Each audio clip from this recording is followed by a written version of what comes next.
And we are live. Good morning, everybody. Welcome to an early edition of Blue Collar Game Day. I, of course, am your host, Steve, the General Reisner. I'm waiting for Sam to join me. We had to go a little bit early this week to honor the London game that's starting at 9:30 Eastern Time today. Falcons and Jaguars. I have to say, I love, love 9:30 a.m. football games. That's just amazing. Like I literally watch football all day. Like if we could start the games at like 7 a.m., that would be fucking amazing. We should think about that. 7 a.m. Eastern time football games. Um, but yes. Anyway, to jump right into it. Um, our first game today, as I mentioned, is the Falcons and the Jaguars over in London. Um, Sam, I know is big on this game, as am I. I have the Jaguars winning this. I, the Falcons have played better football than I thought they would to start the year. Um, the Jaguars are just better. I think the Jaguars can exploit them offensively. Um,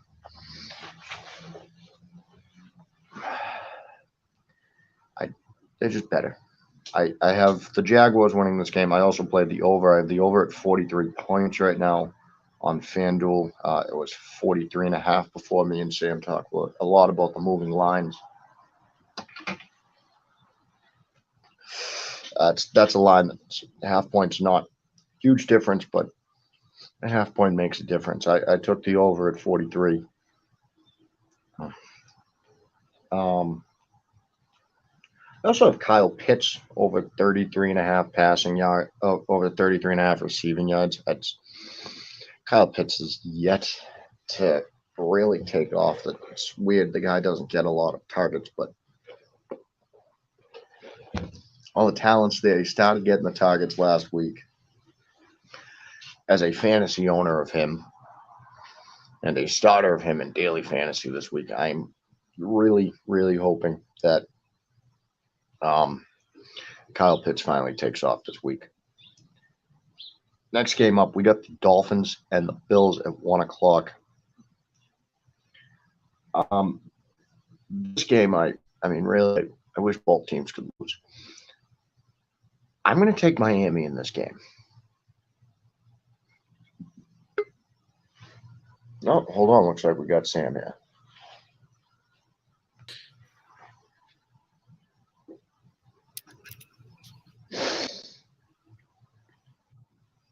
Howdy.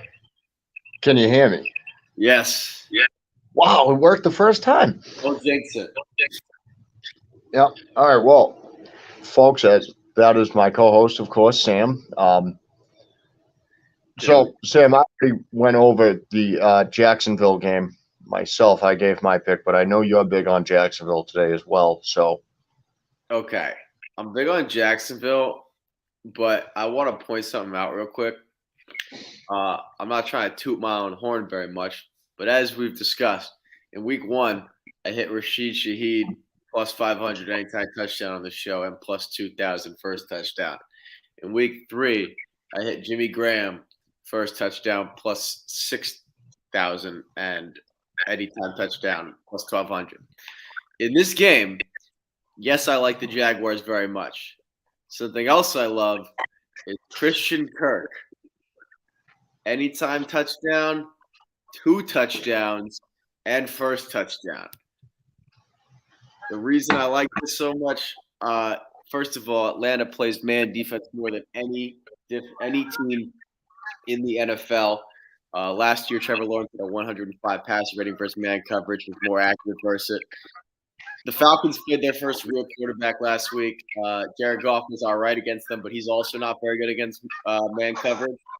Christian Kirk last year or this year has a 112.3 passer rating when targeted in man coverage. Last year was 127.1. He doesn't face off against AJ Terrell because AJ Terrell is going to be lined up with Calvin Ridley. He's going to be lined up with D. Alford or Trey Flowers. Alford's okay, but Flowers is one of the worst cover guys in the league. Christian Kirk has been great on deep balls this year, and the Falcons have not really played a quarterback capable of throwing the deep ball besides Jared Goff, who didn't really try to. So I'll say why I'm huge on the Jaguars. I'm sure you've kind of gone over it, over the game already. But I'm a big fan of the Jaguars. I'm a big fan of Christian Kirk. I just saw that plus 1,800 for Kirk, 2 touchdowns today. I'm probably going to throw $10 on that myself. Spicy. It's spicy, isn't it? Just based on like your track record so far with the season, like I might as well play one of these myself. I'll let you know right now. I got 3 first touchdown bets today that I like, so it's not the only one coming up. So the next game up, we have the Dolphins and the Bills. I was saying right before I let you in, I am taking the Dolphins in this game as much as I wish both teams could lose. I haven't yet discovered a scenario in which both teams can lose the game. I'm still researching. You can get a tie. Yeah, I'm looking into it. Yeah, but I want to see both of them have a loss on their record. That's true. Yeah, I'm researching. I haven't given up hope yet, but I think at least one of them is going to win the game. Unfortunately, I can't stand the Dolphins, and I cannot stand this Mike McDaniel guy. He irks the hell out of me. I have to say it. But he's put together a decent football team, and Tua's first couple of years in the league, I didn't quite think that the kid was going to be an NFL starter. I didn't think he was an NFL quarterback his first couple of years in the league. What he's doing with McDaniel is working. Obviously. I mean, obviously it's helped by having Tyreek Hill and Jalen Waddle. 70 points with any head coach. I'll say what you're doing is working. Yeah, but I'm like what they did last week on offense is incredible. I also think that is partially because it looks like Denver has quit entirely. It's so bad. Like I'm very impressive offensive performance by Miami last week. Denver quit. Both things can be true. Yeah. Well, Denver has quit. That locker room. Time, by the way, in record time.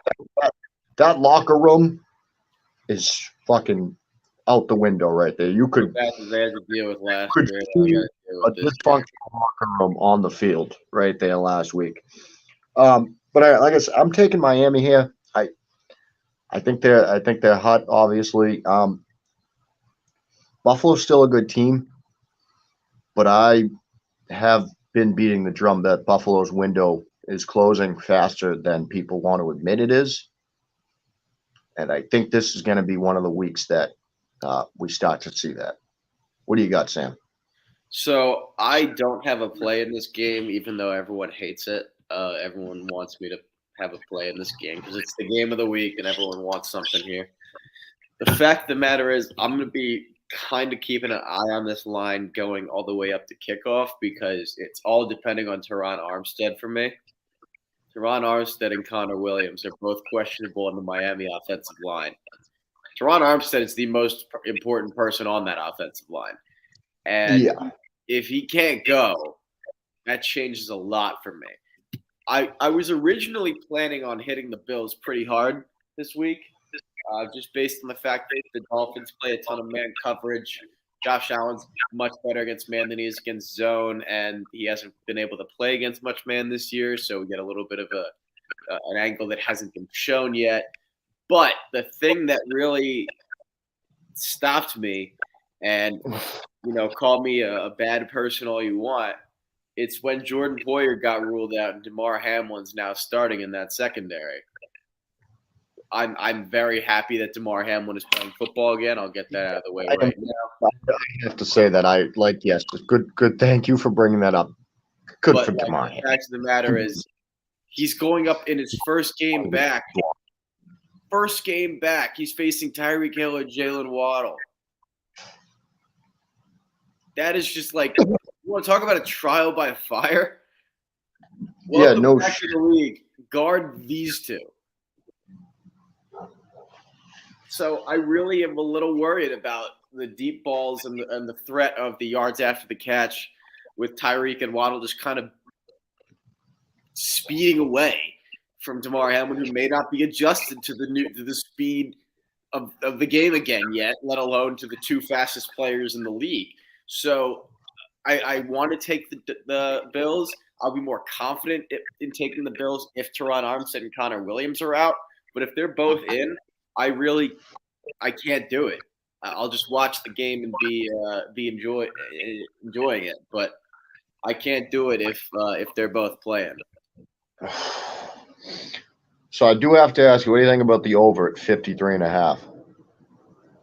So I like the over. I do. That was tempting me. I do. But there's something. You remember last year when these two teams played? It was like just the most inexplicable, like low score. I think it was like 20-17. Skylar Thompson was playing for Miami, but like the Bills only scored like 20 points and they looked like trash. There's something about this, like the divisional games between the AFC East. Like sometimes it seems to really throw off all the teams involved, or at least the Bills in particular. Don't always seem 100% prepared. So I don't necessarily know if I want to take it, but it does speak to me. All right, next game. We got the Steelers and the Texans. No one really cares about this game, I don't think. I got the Steelers to win the game. I thought that one was pretty easy. I'm actually surprised that this line is like as low as it is. I thought the Steelers would be favored by more. I don't think the Steelers are a great team. I think they're just it's Houston has a bad offensive line, and you know what the Steelers are great at? Pressure. Rushing the passer. Yeah. That's one of the only things that right now you can say that the Steelers are great at. And they're good at it consistently. TJ Watt's going to get in there every game. Don't matter. Yeah, that's a team. That's a team that they're not bad. Like I was saying, the Steelers aren't a terrible team by any means. Oh, their offense is. Yeah, their offense is not good. But that TJ Watt is going to TJ Watt is at and Alex Highsmith are absolutely going to eat that fucking Houston line. So I got the Steelers in this game. I only played the money line. That -3 is probably worth taking. So I played the money line as well. I have Steelers -150 for 1.5. This hurts. This one hurts me. For those of you who have been following me for a while, I've been a CJ Stroud fan since he was in high school. I bet on him to win the Heisman when he was the third-string quarterback at Ohio State and ended up winning the job. I'm a huge fan of CJ Stroud. He was my number one quarterback in the draft. I think he's great. Here's the thing. My first game betting against him, which means there has to be a reason. Mike Tomlin is 23-4 against rookie quarterback. That's a big part of this is who he's playing against. It's not Mike Tomlin is 23-4 against rookie quarterbacks. We talk about how good Bill Belichick is versus rookie quarterback. Tomlin's actually that's the best record of any head coach since I believe 1950 in terms of record versus So you got that. Yeah. Then you have the fact that Laramie Tunsil, Josh Jones, and Titus Howard are all out. That's 3 tackles. So 2 tackles and then a backup. Michael Dieter, the center, is questionable. So you have the entire left side of the offensive line in shambles. And healthy. And even healthy, I think that offensive line is in trouble against the Steelers. Yes and no, because Laramie Tunsil is the best pass blocker in the NFL right now. It's weird, but he is. Him missing this game is so big. And the reason I'm going to break this down like a step-by-step process, right? So C.J. Stroud's already 29th in completion percentage under pressure before these guys were out. Now these guys are out. He's missing them. The Steelers are 9th in pressure percentage. With that being said, they're only 21st in blitz percentage. What does that mean? That means that the Steelers are consistently able to get pressure with 4 while dropping guys back into cover. So C.J. Stroud is 7th in yards per pass attempt, meaning that his pass attempts go the 7th most yards per attempt. He throws it deeper down the field than most quarterbacks. So now we have a guy who's missing his offensive line, going to get pressured quicker, worse against pressure, and is used to throwing the ball deeper down the field. Yeah, so he's waiting in the pocket longer, regardless. Against a head coach who knows how to beat rookie quarterbacks. So for me, he has to deviate from his normal game plan. He has to be able to play with practice squad offensive linemen. He has to play against a pass defense that has been very solid and 8th in completion percentage allowed. And it's 2nd in takeaways per game. So I think, unfortunately for C.J. Stroud, I think he throws his first pick this game.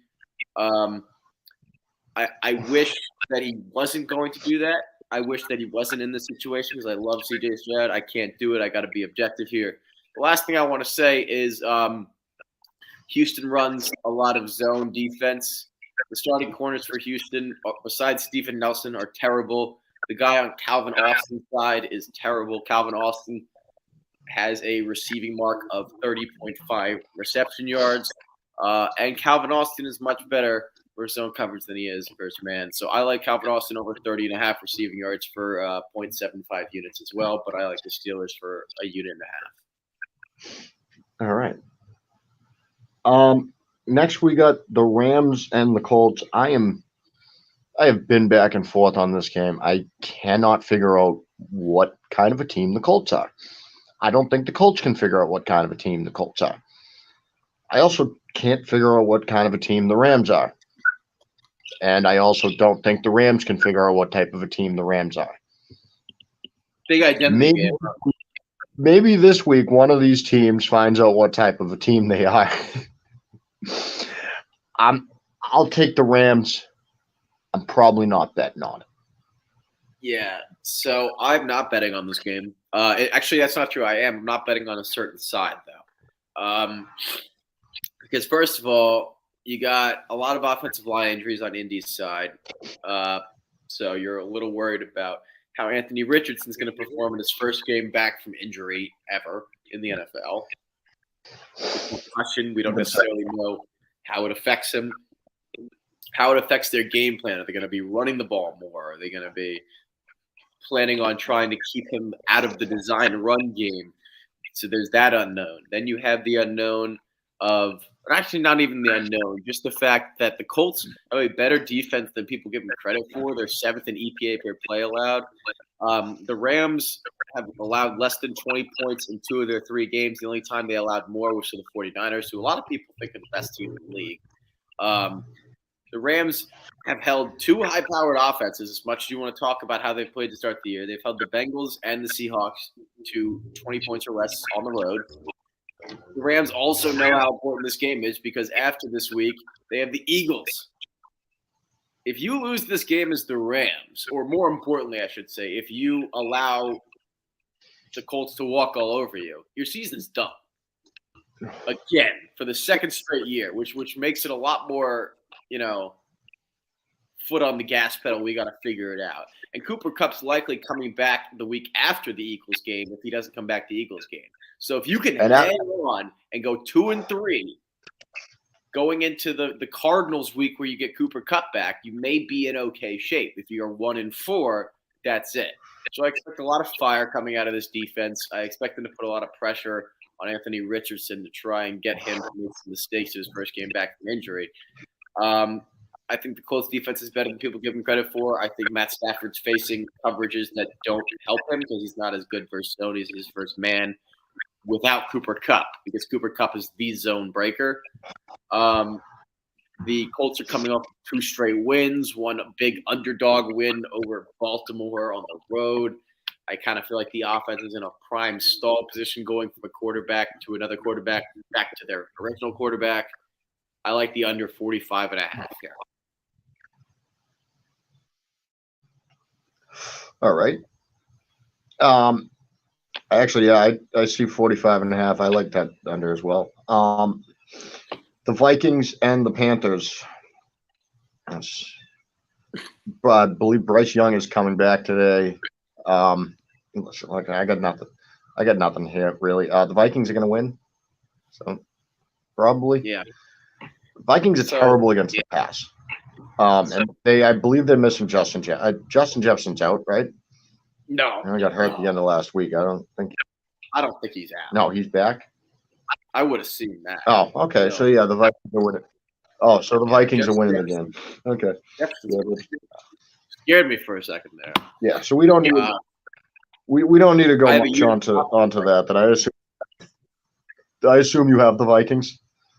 I do. I have a unit and a half on the Vikings, pretty much for like one reason or two reasons. First of all, the Vikings' big thing this year is like Brian Flores has pretty much said outright, we can't get pressure with 4. I'm blitzing on every play.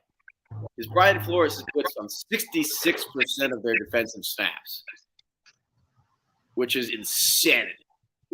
The second most total blitzes in the league is 19 total blitzes behind how many they've run. Now, not only have the Vikings played 2 quarterbacks that are good under pressure, Jalen Hurts and Justin Herbert, they've played 2 very good offensive lines. That's not the case here. Bryce Young is 28 out of 34 quarterbacks in completion percentage under pressure. The offensive line stinks. Bryce Young's 30th out of 34 quarterbacks with a 3.2 yards per attempt pass under pressure. And in terms of being hit, Bryce Young's been hit 10th most on average per game, but he's only faced 12 total blitzes. They were from the Falcons and the Saints, neither of whom blitz as much. My conclusion here is that he's going to get the shit blitzed out of him. And the left side of the offensive line for the Panthers is not good at blocking the pass. Danielle Hunter's the second best pass rusher on the Vikings, so he's going to be having a day. The Panthers always line up in 11 personnel. They quite literally are the most consistent team with the personnel that they line up with, meaning that Brian Flores does not have to change his personnel very much. He knows exactly what he has to game plan for. 11 personnel. This is what I'm going for. And with Carolina going once again back and forth on the quarterbacks from the rookie to the veteran, back to the rookie, I'm assuming the game plan is going to be a little run heavy with him coming back from injury. Yep. When they're inevitably forced into passing situations because Minnesota's actually been okay versus the run at 16th in the league and are going to be blitzing everybody, so the box is going to be stacked. I don't know who gets separation as a wide receiver in the short game. Maybe Adam Thielen get away from his corner. Josh Metellus is a pretty good cover guy. He's one of the best cover guys on the team. The Carolina defense seems decent at first, average, you might even say, but they allowed 24 to the Falcons and 37 to the Seahawks. The Vikings offense is way more explosive. And the 2 best cover guys for the Panthers, J.C. Horn and Xavier Woods, corner and a safety, are both out. So I think Justin Jefferson has a big day. I think the Vikings are winning cover 4. All right. I got next game here. We got the Buccaneers and the Saints. I'm interested. I'm actually curious as to what you are going to have on this game because I know you've been big on the Saints this year. I am taking the Bucs to win this game. I know the Saints are favored here. I really like what I've been seeing out of the Buccaneers this year. I think they're flying under the radar a little bit. I think they're playing good football. I think Baker Mayfield's actually playing pretty good football. I got a gut feeling, and I don't bet against my gut. I like that. So I don't have a side personally in this game. One thing I do want to point out is the angle that I took with the Eagles last week over the Bucs was that Baker Mayfield was bad against man defense and hadn't played much of it against much of it this year. The Saints are the 5th most man defense of any team, and allow a very low passer rating. So I'm very interested to see how that will work out. Also, Marshawn Lattimore versus Mike Evans. It's everyone's favorite UFC card of the year. Yeah. I can't wait to see. First of all, I will say, I wonder if it's sharp to bet Mike Evans unders, assuming that he's going to get thrown out of the game. Just how many times he runs into Marshawn Lattimore and tries to. He clearly has issues with him. Yeah. And if they're down in this game, I could easily see him doing that. But I'm going back to Rashid Shaheed for the end zone. I said in week 1 that I would continue to go to Shaheed. He just seems to find it. Against teams that run heavy zone defense, I will bet Rashid Shaheed. First of all, by the way, I want to point out, the Saints released Traquan Smith straight from the IR. He was supposed to be their slot receiver. Shaheed has impressed them so much that they decided to release Traquan Smith. But yeah, I'm not going to go too deep into it again. We all know, as I said last year, when Rashid Shaheed was targeted in zone coverage, the passer rating was 158 on 34 total targets. For me, it doesn't matter who's playing quarterback for New Orleans, because I know Derek Carr is going to maybe try and give it a go. I actually would prefer that Jameis Winston were in for this play because he's more willing to, yeet it deep whenever he doesn't care. But the thing is, Tampa has allowed the second most 20-plus yard receptions to wide receivers this year. They're susceptible to it. Carlton Davis is questionable. Jamel Dean is out. The secondary is banged up. Antoine Winfield is in that zone coverage on Shaheed's side in the deep ball, and he hasn't been great this season, especially in zone coverage. I like the odds. I like the odds of if Jameis Winston ends up playing this game. He loves to go deep. Tampa's time to get downfield.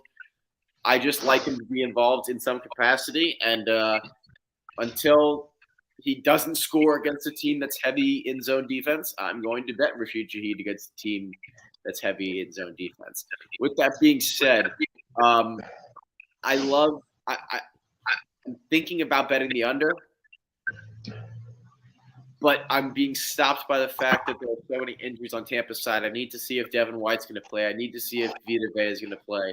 I need to see if Derek Carr is going to play on New Orleans side, honestly, before I can make that decision. So I'm kind of leaning that way as well. Yeah. Just as you were talking, I actually just put in a Rashid Shaheed parlay for today. Anytime touchdown scorer and over 35.5 receiving yards. Yep. Which seems one I don't play. know. I'm telling you, that comes on one play. Yeah, that one seems. I feel pretty confident about that one actually. Given the way the last Prize Picks entry of Christian Kirk over 51.5 yards and Rashid Shaheed over 30.5 yards receiving. I think that is very lucrative. And yeah, I did do a little. I did throw a little bit of cheddar on the touchdown parlay between the two. And I did throw a little bit, including a third person who I'll be mentioning once we get to his game. I bet you I can give you about 50 guesses, and you won't guess who I have scoring a touchdown. It's one. Dude, I get crazier by the week. Next game. I mean, really, we don't need to talk about who we think is going to win. Let's just talk about what we think about the spread. Eagles are favored by 8.5 against Washington. Eagles are winning the game. Yeah. You like the spread? It's one of those things. Like I'm iffy.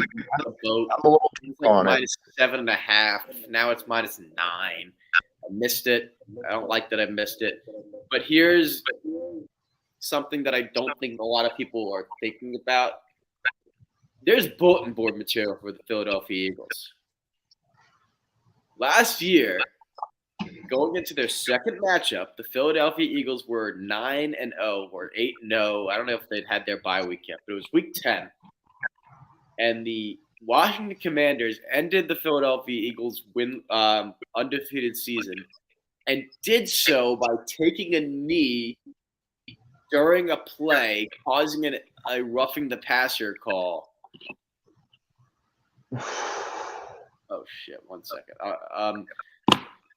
And pretty much ended all hopes of it. Now it ended up 32-21, but that was because a touchdown scored on like a lateral fluke on the end of the game.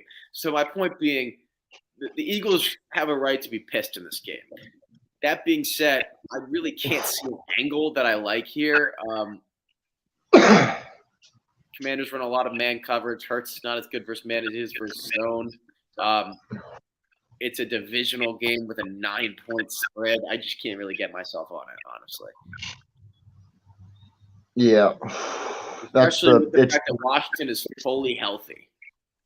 Yeah, I don't like a spread that high in divisional game. Like they should win it by 8.5 points, but I don't like divisional spreads sometimes.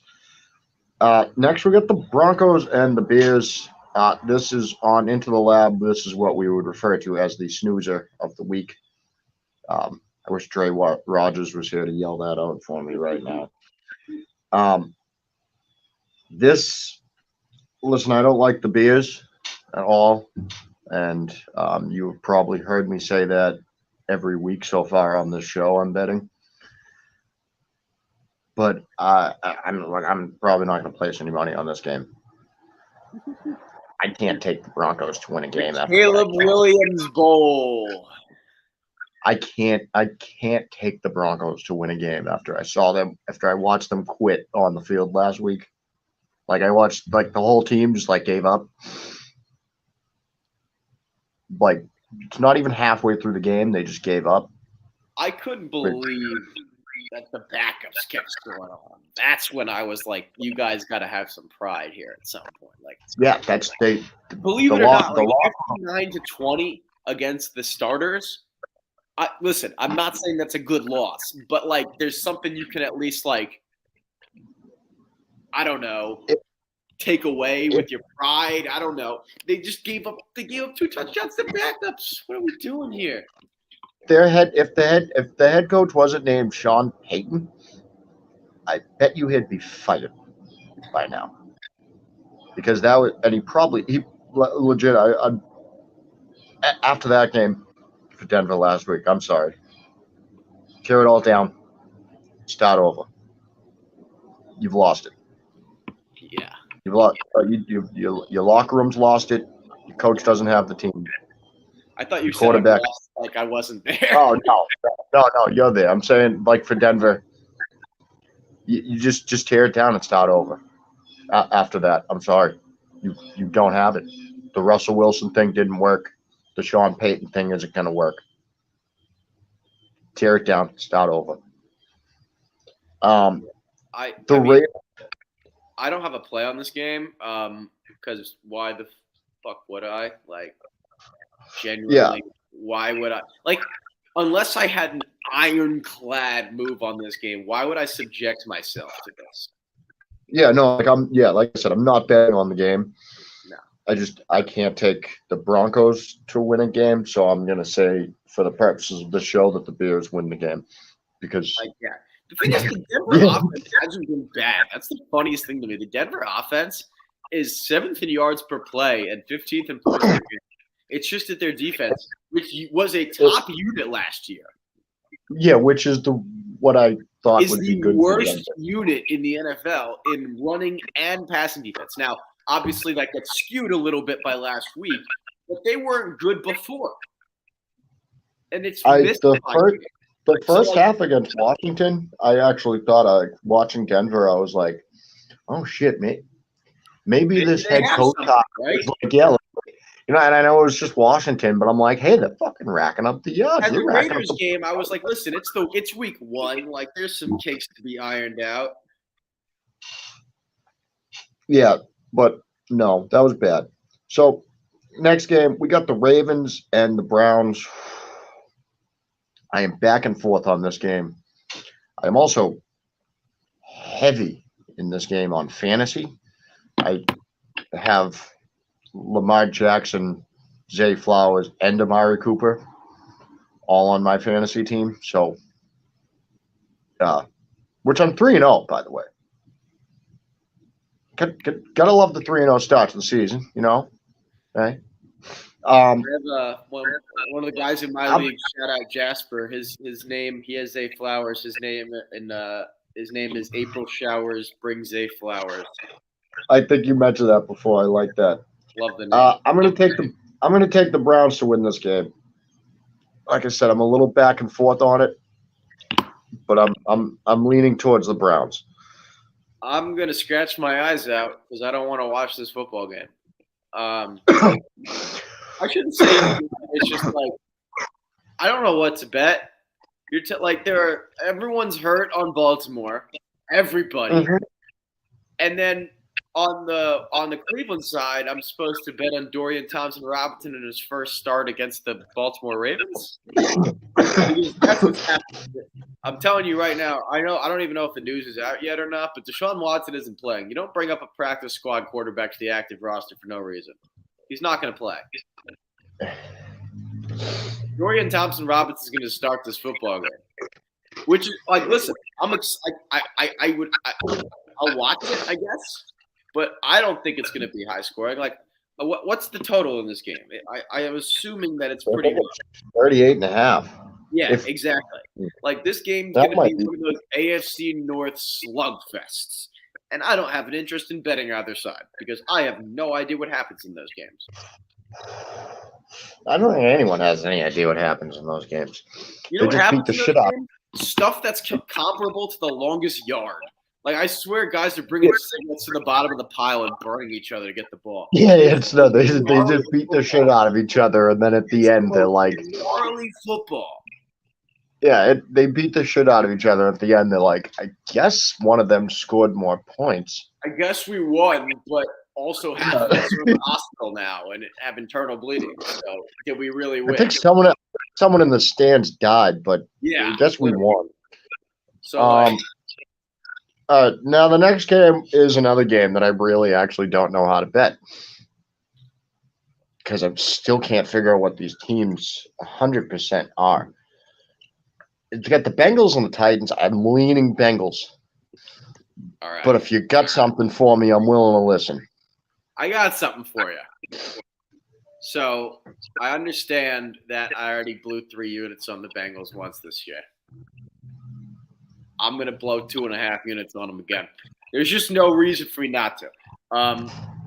The Titans run a lot of zone defense. Joe Burrow's been better versus zone than he has versus man. I'm not going to go through all of it, but here's my main consensus of this game.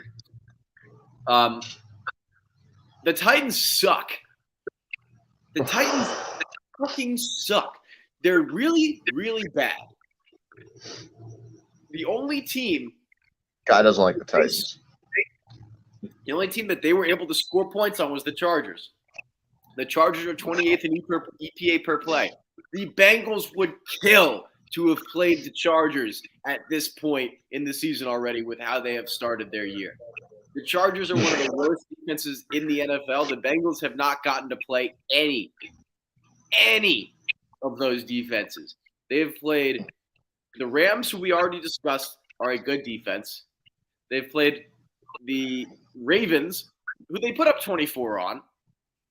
They lost, but they put up 24. And the Browns, who are considered one of the best defenses in the league right now under Jim Schwartz, and also held this Titans team to 3 points. So I'm not necessarily questioning the offense of the Bengals right now, especially when the secondary for the Titans is as god-awful as it is. This is the worst secondary that Burrow and the Bengals have faced.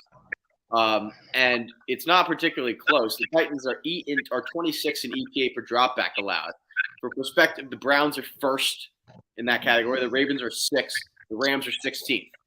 So we're going from facing all above-average teams or better, 2 of them being top 6 or better, to the 26th ranked team in pass defense.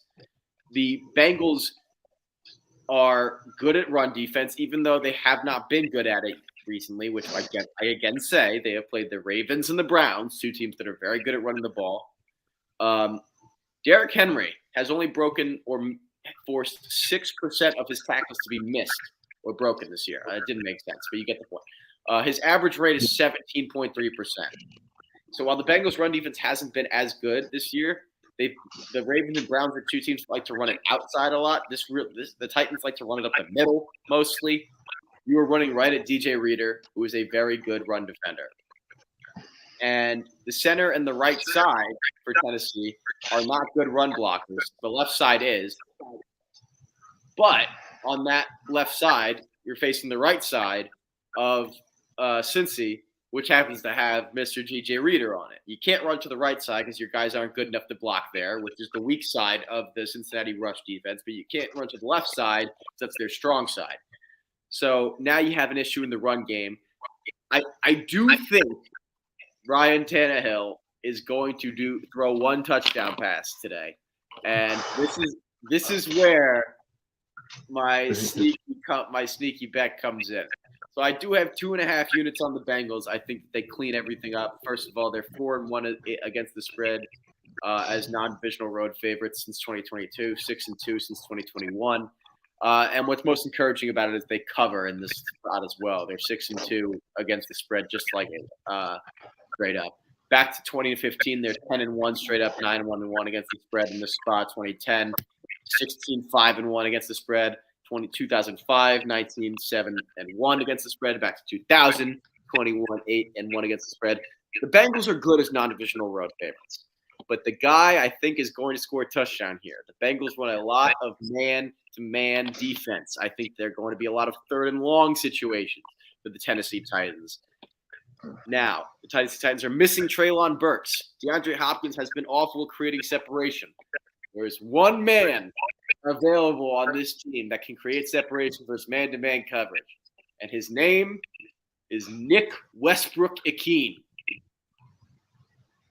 I saw you post that. The slot receiver who has a 118 passer rating when targeted in man coverage, and it was just as good last year. If I am Tennessee, if I am an offensive coordinator and I'm Tennessee, if I get the ball in a 0-0 game, the first play I am running is a deep shot to Nick Westbrook-Ikhine because he's facing the weakest point in their secondary, which is Mike Hilton, who is not a good cover guy in man coverage and hasn't been in the last 2 years. They're going to be stacking the box, expecting to run on the first or second play because that is what they do. The Titans run the ball on the first play of the game. And Tannehill can actually throw the ball versus man coverage. So I like Nick Westbrook-Ikhine to score a touchdown here, even though I think the Bengals are going to win the game. I have the Bengals for 2.5 units, but I have Nick Westbrook-Ikhine over 26.5 receiving yards because I think that's a steal. Anytime touchdown plus 440 for 0.25 units. And first touchdown score at plus 2,100 at 0.2 units. So my 3 first touchdown scores are Christian Kirk, Rashid Shaheed, and Nick Westbrook-Ikhine.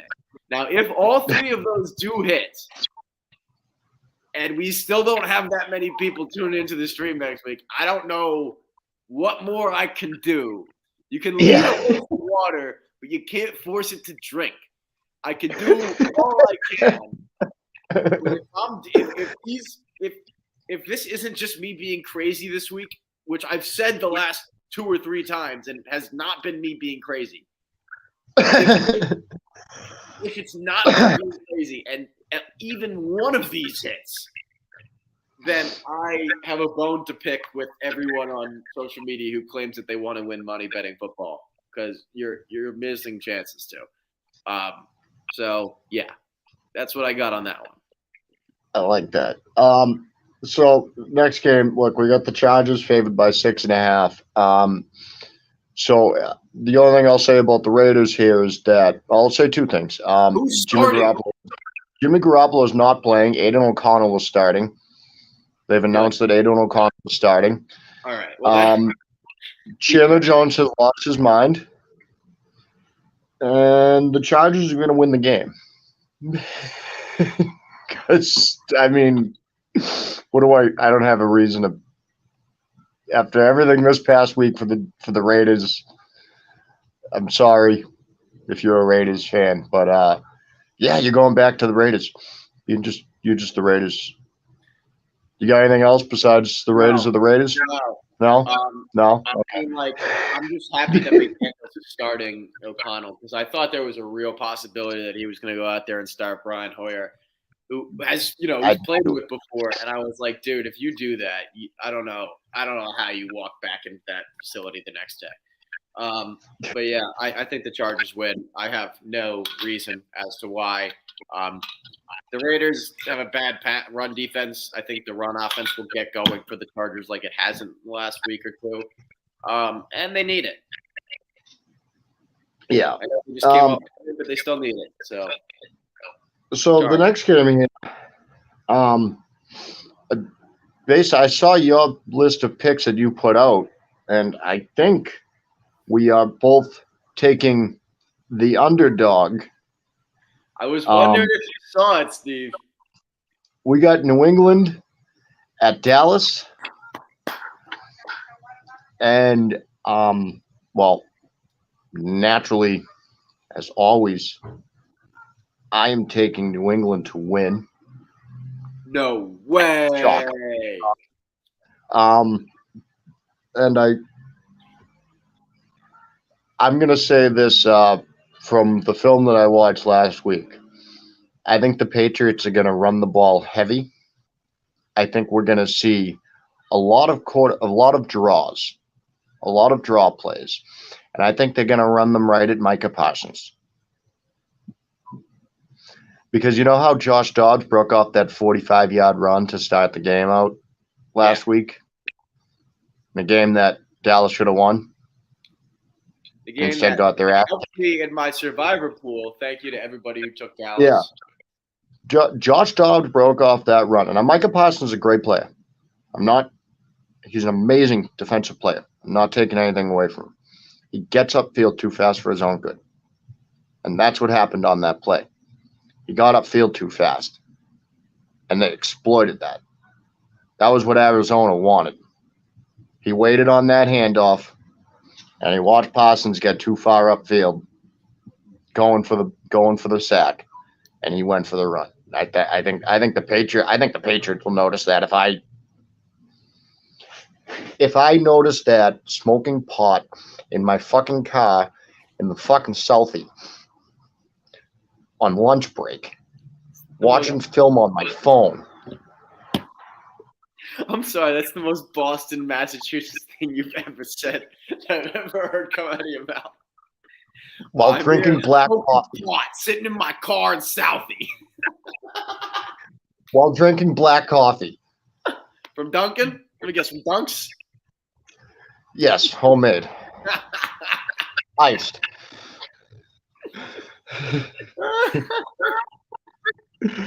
If I know if I noticed that like that, then Bill Belichick did. Right.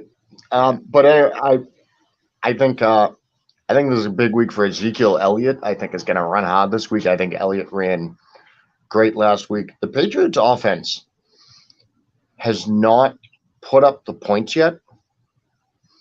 But if you really watch the Patriots offense, they are actually moving the ball.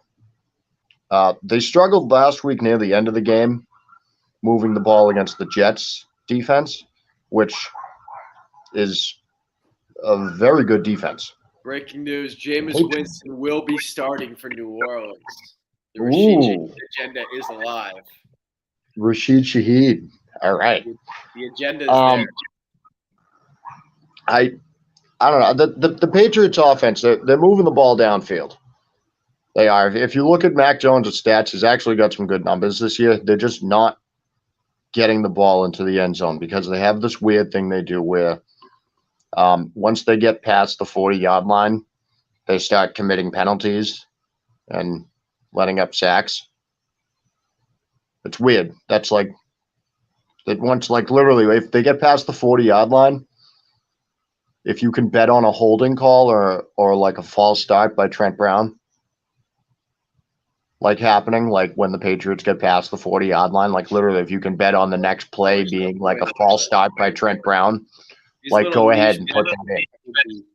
Beautiful. Yeah, like I swear to God, that's one of the things I want to bet on them doing every week. It's driving me fucking crazy. They shoot themselves in the foot. Holding call. One of these weeks, they're gonna figure that out. One of these weeks, this Bill O'Brien offense. You'd think that Belichick teams would have it already. Yes, but one of these. Here's the other thing that I have to point out. Well, two things. Last week was the first time this season that the Patriots' 5 starting offensive linemen actually played a game together. They ain't doing it this week. Yeah, no, they're not doing it this week. Of course not. Why would they? Cole Strange. Starting offensive line help with Patriots. Who needs that? But you still have the other 4 starters. True. And this is also the first game that they're going to play in like good field conditions.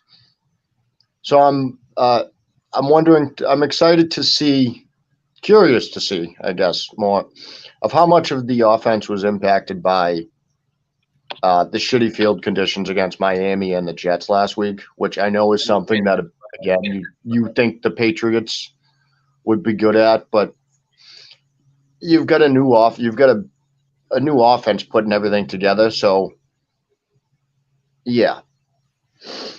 So I sound like a biased Patriots fan here. So why don't you, as the Giants fan, tell everyone why you think the Patriots are winning the game so they don't just think I'm crazy. With pleasure. So I actually have like a full ass essay written on this game, so I'm going to try to keep it to the cliff notes. First of all, there's reverse line movement on this game, something you guys got to pay attention to. The line's coming down. It was at 7.5. I think it opened. Now it's 6. Despite a lot of people betting on the Cowboys. Then you look at the fact that Dallas is missing Tyron Smith. Zach Martin is questionable. Tyler Biadasz, I think is how you say it. Biadasz is questionable. Sure. The offensive line. And the defense did not look good without Trayvon Diggs last week. I don't think they look good. But I have a couple main points. Gilmore is better as a second or third corner than he is a first starting corner, number 1 guy right now. I have a couple points I want to lay out here. First of all, you are giving me Bill Belichick versus Mike McCarthy at plus money. That is what you are. Let's make that clear. The coaching matchup is between Bill Belichick and Mike McCarthy. And I am getting plus money on this guy. So we're gonna start there.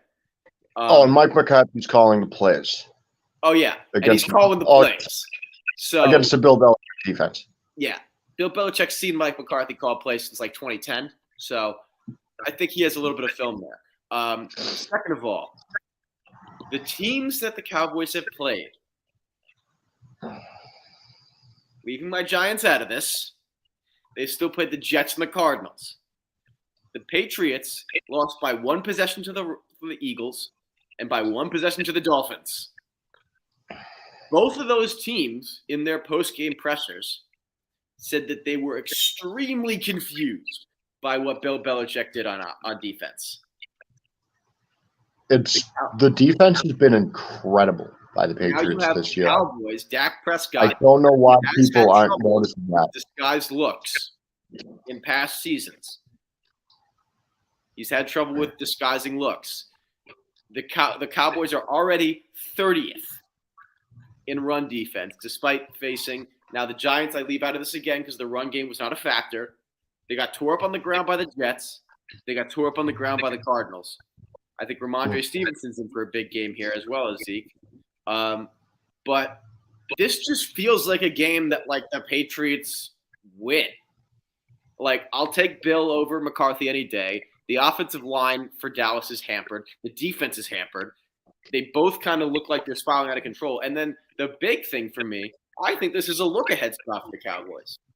I think the Cowboys are looking ahead to the San Francisco 49ers next week on the road, which is the biggest game of the season for them so far. And a game that will pretty much say if they're for real. And it's a revenge game for them. It's the team that knocked them out of the playoffs twice recently. And So it's also Matt Judon has been beating the horn to the media this year that the Patriots are not a bad team. You want to And prove it? he brought up the points that you did, that they only lost those games to the Dolphins and the Eagles by one possession. And he said we started the game late, we made some mistakes. And that is what the Patriots have been doing, is they are doing too well about the Jets, by the way. But their defense is really freaking good. Their defense is really good. That crowd it was really windy. So I'm not crapping on the offense for and the crowd last week. I give credit to Jets fans last week. That crowd was fucking through the roof, man. Yeah. They showed and out. You had rookies starting on the offensive line. You had fucking that fucking crowd was pumping. They were fucking Patriots backed up against their own goal line. Yeah, they got some penalty, like not against their own goal line, but in their own red zone. Yeah, they fucking got they do some fucking flags and shit, false starts. Yeah. So dude, I think this is a look ahead game for the Cowboys. I think their defense is hurt. I think their offensive line is hurt. I think that their offense is going to have problems with the disguised defenses that the Patriots show them. And I think that, and I know that you'll agree with this because, you've seen it as a Patriots fan, people don't know yet how good Christian Gonzalez is. He's really not noticed good. Really good. Picked up on that. Who is I think Gonzalez has probably held Tyreek Hill to his lowest yards of the season. Correct. Yeah, yeah. See, I didn't even have to look that up. No. Christian Gonzalez, the only person somewhat in check. I love Gonzalez coming out of college. I love him now. I think it's the perfect landing spot for him team-wise, and I think he's shown it. CeeDee Lamb lines up in the slot a lot, so I don't know how much matchup he'll be getting with him, but I think it really does help in zone coverage on the outsides as well. I think the Patriots have a great chance to win this game. I think they cover a touchdown spread pretty easily.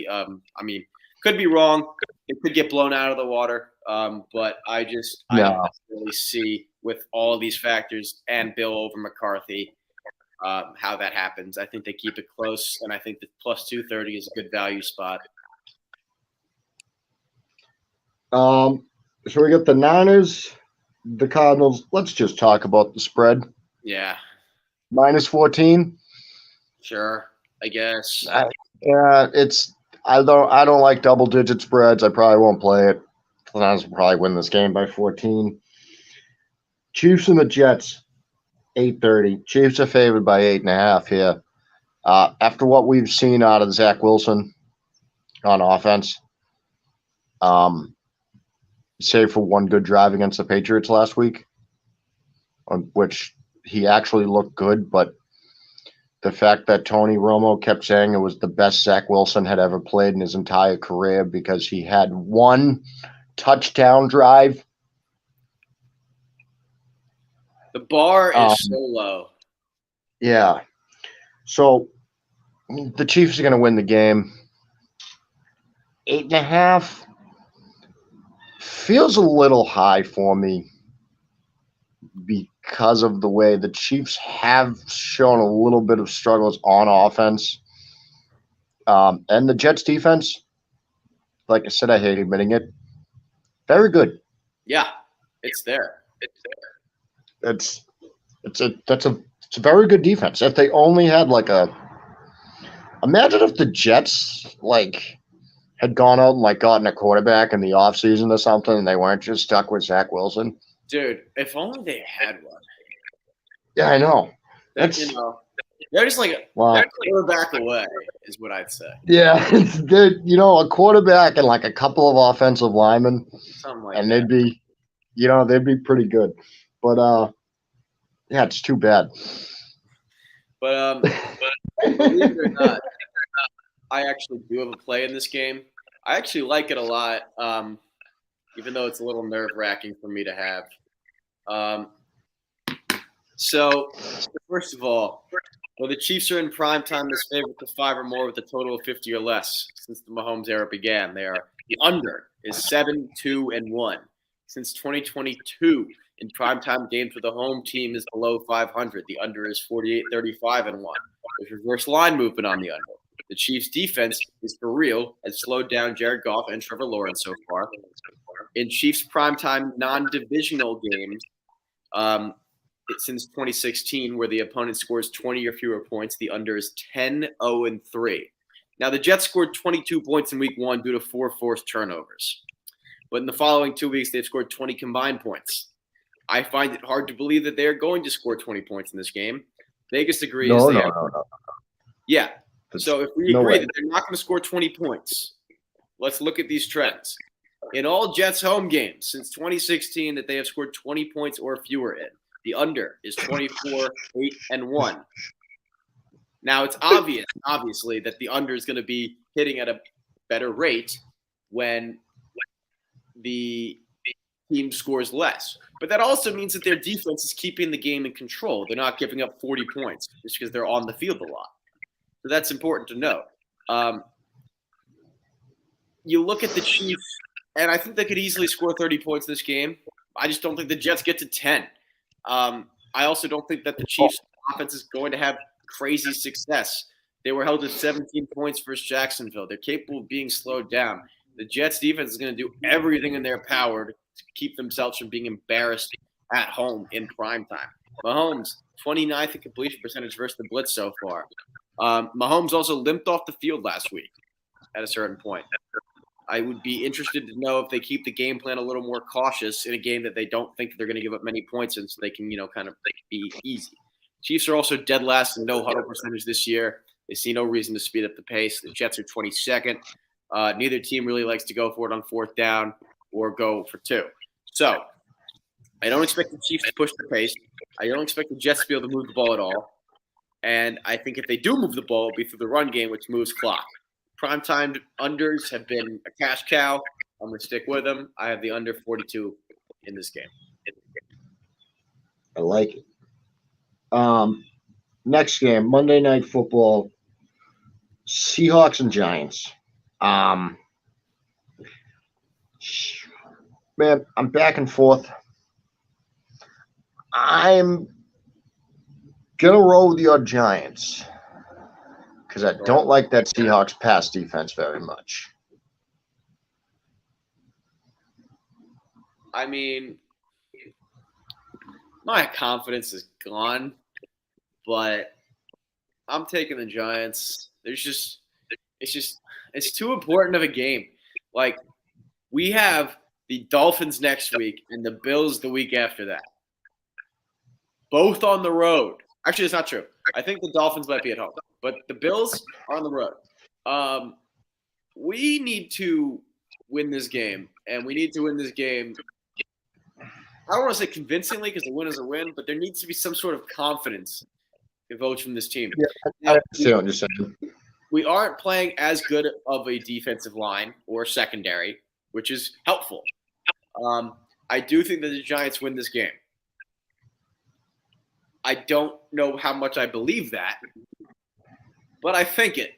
But I think it. I do. We got destroyed by Geno Smith and this team last year. I don't think that happens again 2 years in a row, this time at home. Last year when we lost to Geno Smith, he said, "This one is for Jerry Reese and Bob McAdoo." I don't know if you remember that. Jerry Reese and Bob McAdoo obviously were unceremoniously let go from the team a couple years ago when Geno Smith was on the team. That's him saying that we did them wrong, I guess. If I'm Dable, I can't take offense to that. And I'm like, hey, dude, we're pretty good at our jobs. I think they made the right call bringing us in. How about you leave us the fuck alone? Also, I don't think that Saquon being out is going to be as big of a factor as it was last week because the explosiveness is not necessarily as needed. The Seahawks are not a good run defense. And so I think that Matt Breida can kind of have a suitable enough game to open up the pass by himself without having to explode or have too many big jump cuts or whatever the case may be. So I like the Giants. I'm not convinced on it fully, as you can see, but I'm going to convince myself into it by tomorrow night. and hopefully it works. Yeah, Hopefully mostly get it to make you happy. I'm not confident in the Seahawks, so I figured I'm not confident in the Giants. I'm not confident in the Seahawks winning the game. This London game's on ESPN Plus. What are we doing here? What happened to Yeah, NFL that Network? was just trying to figure that out. I couldn't find that on YouTube TV. I was just trying to. What happened to NFL Network? Yeah, I thought we did this on NFL Network every year with London. Yeah, I'm a little disappointed here. I gotta go.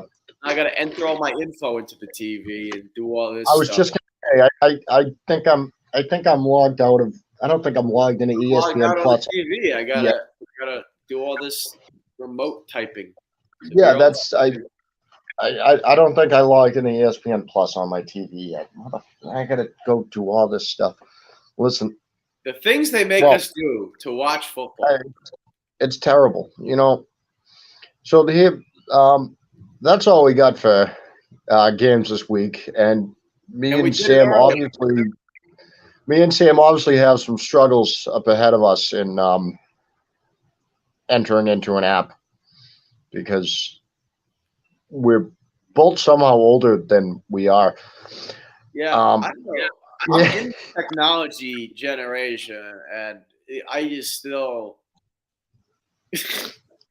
Yeah, I could use a permanent IT tech, just like living at my house to get me logged into all my apps. Password, god damn it! All right, well, well, that's all we got for you this week, folks. I swear, if Christian Kirk scores a touchdown before I can get in there, I'm gonna be really pissed. Good luck on your bets this week, folks. You can catch me and Sam next week, probably back to our usual time. Of course, we only did this because of the London game. Good luck. Thanks for tuning in. All right, let's see how long it takes for this live to end.